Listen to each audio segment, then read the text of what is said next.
Hello everyone, welcome to Pragya Empower Studies. हम quantitative aptitude के question solve कर रहे हैं। तो स्टार्ट करते हैं एक नया क्वेश्चन। देखिए क्वेश्चन है, एक त्रिभुज की भुजाएं क्रमशः 3 सेंटीमीटर, 4 सेंटीमीटर, 5 सेंटीमीटर है। ठीक है, इस त्रिभुज की भुजाओं के मध्य बिंदुओं को मिलाने वाली रेखाओं से बने त्रिभुज का क्षेत्रफल कितना होगा। तो स्टार्ट करते हैं। देखिए हल क्वेश्चन में जो दिया है पहले तो हम वो लिखते हैं, है ना, इससे क्या होगा हमको आइडिया आएगा। तो लिखते हैं त्रिभुज की भुजाएं, त्रिभुज की 3 भुजाएं होती है।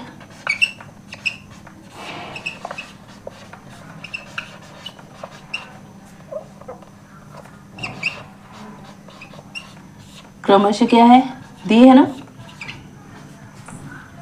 3 सेंटीमीटर, 4 सेंटीमीटर, वो 5 सेंटीमीटर। ठीक है, ये दी है। तो इन भुजाओं को देखकर आपको क्या लगता है, 3 सेंटीमीटर, 4 सेंटीमीटर, 5 सेंटीमीटर, ये त्रिभुज किस टाइप का त्रिभुज होगा। देखिए चूंकि देखो, आप अगर पाइथागोरस प्रमेय जानते हो तो आप देखोगे कि कर्ण का वर्ग आधार दो भुजाएं यानी लंब का वर्ग और आधार के वर्ग के योगफल के बराबर होता है ना। कर्ण का वर्ग बराबर क्या होता है, लंब का वर्ग प्लस आधार का वर्ग, है ना। तो इसको आ लिख देते हैं। क्या होता है ये, पाइथागोरस प्रमेय।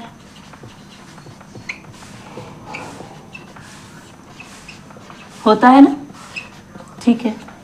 इससे अगर आप देखेंगे तो इसमें जो बड़ी भुजा है 5,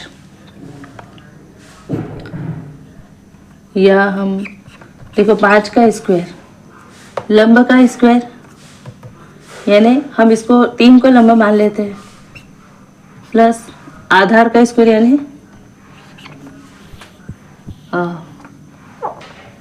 4 को आधार मान लेते हैं। तो देखो ये क्या होगा, 9 प्लस 16, ये क्या होगा 25। तो ये दोनों भी क्या हो गए 25 इक्वल टू 25।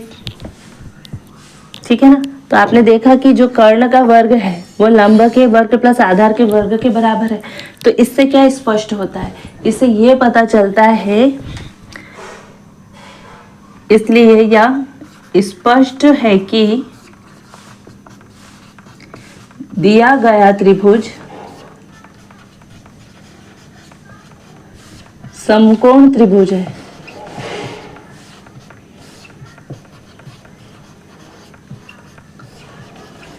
है ना, ये पाइथागोरस प्रमेय से हमने यही देखा। इसको लंब मान ले, इसको आधार मान ले, ये इसको आधार मान ले, इसको लंब मान ले, फिर भी इन दोनों का योग इसके, इन दोनों के वर्ग का योग इसके वर्ग के बराबर है ना, 25 के बराबर है।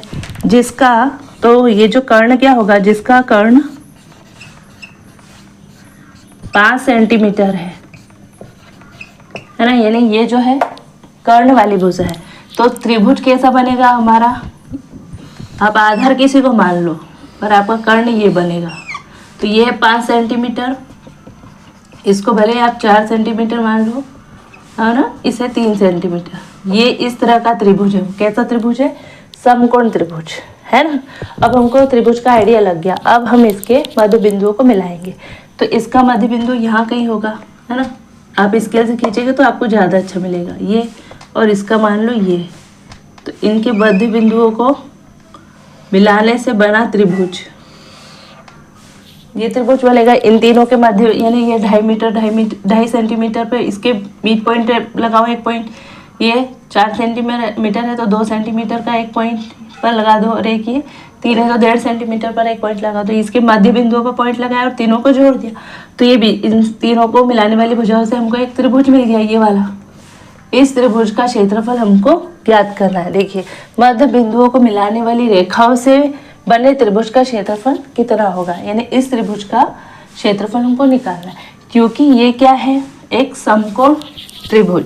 तो समकोण त्रिभुज की मध्य समकोण त्रिभुज की भुजाओं के मध्य बिंदुओं को मिलाने से जो त्रिभुज बनता है, यानी ये वाला,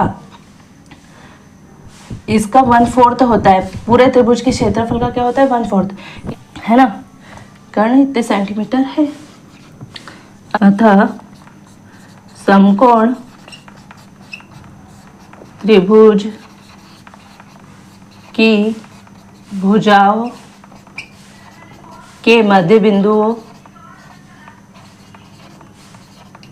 बिंदुओं को मिलाने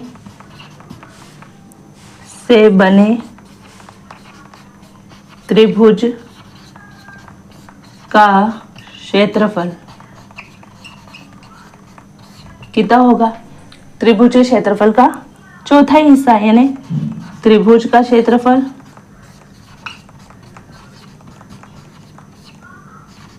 यानी समकोण त्रिभुज का क्षेत्रफल बटे 4, यहाँ लिख दो।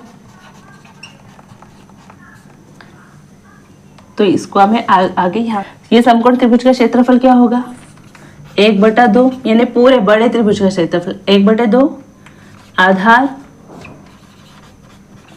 गुणित ऊंचाई बटे 4, क्योंकि अब इस पे मान रखेंगे तो 1/2 आधार हमने किसको माना था? ये 4 गुणा ऊंचाई क्या है? 3 सेंटीमीटर। इसको आप वाइस वर्सा भी कर सकते हो, है ना, इसको आधार इसको ऊंचाई मानोगे तब भी बदलेगा नहीं, पर कर्ण आपका हमेशा यही रहेगा बटे 4। 4 से 4 कैंसिल, तो ये आंसर क्या होगा? 3/2, है ना, सेंटीमीटर। इसको और ज़्यादा आपको सॉल्व करना है तो 1.5 सेंटीमीटर होगा। 3 में आप 2 का भाग दे देंगे तो ये आएगा।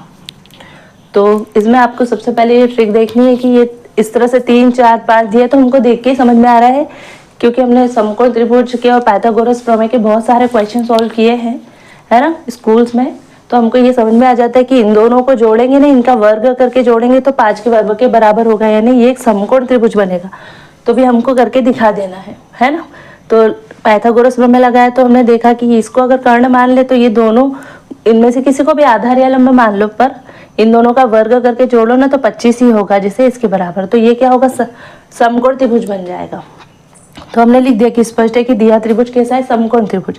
अब जिसका कर्ण 5 सेंटीमीटर का है, मतलब 3 और 4 में से कुछ भी आधार हो सकता है, कुछ भी लंब हो सकता है।